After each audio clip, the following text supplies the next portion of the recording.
Hello Year 9s. In this video we are going to be looking at some perimeter stuff. And so perimeters should be something that you're familiar with. Basically perimeter is the distance around the outside of a shape. And so we've got some questions on this worksheet. It's quite a big worksheet and I'm not expecting that you're going to be going through every question. But look at the instructions I've posted for what I want you to do. And so if we just look at this first one here, it's a fairly basic question to find the distance around the outside, adding up all of these lengths. Now, I want working as well for these. So in calculating perimeters, we don't just want to have a final answer. And so the working doesn't have to be anything fancy. I'm going to start off by writing P for perimeter equals, and then I'm just going to add up my sides. 3 or 5 plus 3 plus 5 plus 3. And so that would give me a perimeter total of 16 centimeters. And so there's more than one way of showing the working. I could have done it where the perimeter equals 2 times 5 plus 2 times 3 because we've got 2 of each of those side lengths. That would be an alternative way of showing my working, and then I'd still want to have the answer 16 centimeters. Make sure you have that unit for centimeters in this case. And so some of these other ones are pretty similar. You just got to add up the different side lengths. In question 2, you've got some rectangles. You're not given all of the side lengths, but obviously when you're looking at this, you should be able to see 20 centimeters there.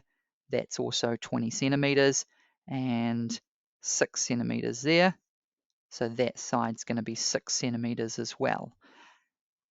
Some of these other ones, perimeter of squares, and so remembering with squares all sides are the same, so you've actually got 15, 15, 15 and 15.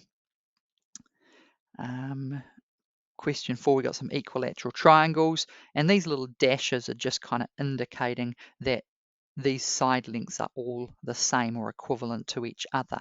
And so you do see that on some shapes where they want to show you that you have the same side length, so 8 centimeters, 8 centimeters, 8 centimeters. The isosceles triangle, we've got the dashes on 2 of our sides, and it's the 2 sides that are equal. So this 22 centimeters is the same as this length here, so we'd also have 22 centimeters on that side. And same here for question 6. I've already got the dashes on there. 7 centimeters. They're regular shapes, which means each of the side lengths are the same. Now question 7, we've got a couple of missing side lengths, and so what we're looking at is, well, this length is 11. So this length and this length, you can see that they take up the same, they're the same distance as the 11 in total. And so 3 centimeters plus 8 centimeters would give us the 11.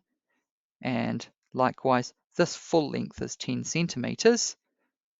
This length here and this length here come to a total of 10 centimeters as well. We can see that if we put that and that together, it would be the same distance. So that would have to be 4 centimeters. 6 and 4 make 10. And so, yeah, you could go and add them all up. Or you might notice that essentially the 8 and the 3 is just another lot of 11. So we could do 2 lots of 11 plus 2 lots of 10, because the 6 and the 4 there make another 10. Some of these ones here, you've got the perimeter and then you're finding the value of x. So the perimeter, you'd have 8.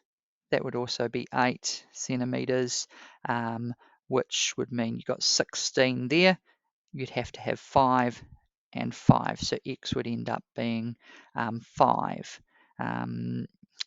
To do those properly with the working would be getting into a bit of algebra, which I'm not going to get into here. And then beyond that, we've got some application questions here. And so look at the instructions for what I want you to do. I'm not expecting you to work through this whole thing, but I want you to see a bit of a range of questions and have a go with some of the applications.